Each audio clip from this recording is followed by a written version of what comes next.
मसाजोगचे सरपंच संतोष देशमुख यांच्या हत्येच्या निषेधार्थ परभणीमध्ये आज मूक मोर्चाचं आयोजन जे आहे ते करण्यात आलेलं आहे आणि आपण पाहतोय हजारोंच्या संख्येने या ठिकाणी मूक मोर्चामध्ये सर्व बांधव जे आहेत ते सहभागी झाले आपल्याला पाहायला मिळत आहेत। त्याचबरोबर संतोष देशमुख यांचे कुटुंबीय देखील या संपूर्ण मोर्चामध्ये पायी चालत निघालेला आपल्याला पाहायला मिळतंय। मूक मोर्चा जो आहे तो काढण्यात आलेला आहे। त्यांचे बंधू धनंजय देशमुख आपल्यासोबत आहेत। दादा काय सांगाल, पूर्ण मोर्चामध्ये तुम्ही देखील सहभागी झालेले आहात, बीडमध्ये झाला, रेणापूरमध्ये देखील झाला, आज परभणीमध्ये आहे। न्यायासाठी जे सर्वसामान्य लोक आहेत, जे सगळ्या संतोषांना देशमुखच्या कुटुंबाला ज्यांनी आपलं कुटुंब मानले, अशा लोकांनी हा जो भावना आहे, त्यांचा जो आक्रोश आहे की आपल्या माणसाला न्याय भेटला पाहिजे, त्यासाठी हा मोर्चा आहे आणि आम्ही त्या मोर्चात सहभागी झालो आहोत। खरं तर काही आरोपी अटकेत आलेले जवळपास आता एक फक्त आरोपी जो आहे तो राहिलेला आहे।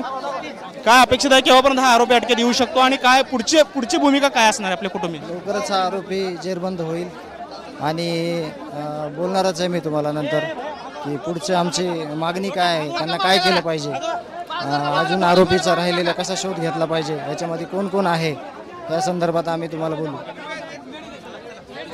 खरं तर मनोज दादा जरांगे पाटलांनी मागणी केलेली आहे की नार्को टेस्ट करावी, आपली काय मागणी असणार आहे प्रशासनाकडे? सगळ्या मागण्या आमच्या ज्या समाजाला अपेक्षित आहेत, जेणेकरून ही सगळी गुन्हेगारी नष्ट झाली पाहिजे, अशा सर्व मागण्या आम्ही शासनाकडे मागणार आहोत। मुख्यमंत्र्यांची भेट घेण्यासंदर्भात काय निर्णय झाला आहे का किंवा अजून विचार नाही झाला, म्हणजे पण भेट होणार आहे लवकरच। आम्ही आमच्या मागण्या घेऊन भेट घेणार आहोत।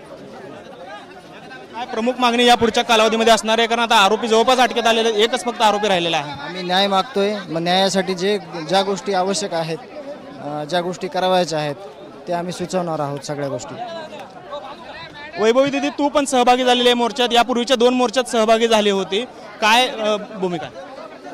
या मोठ्या मोर्चामध्ये सर्वांनी सहभागी व्हावा आणि हा आपला लढा न्यायाचा जो आहे तो असाच पुढे नेऊन आपल्याला न्याय हा मिळालाच पाहिजे।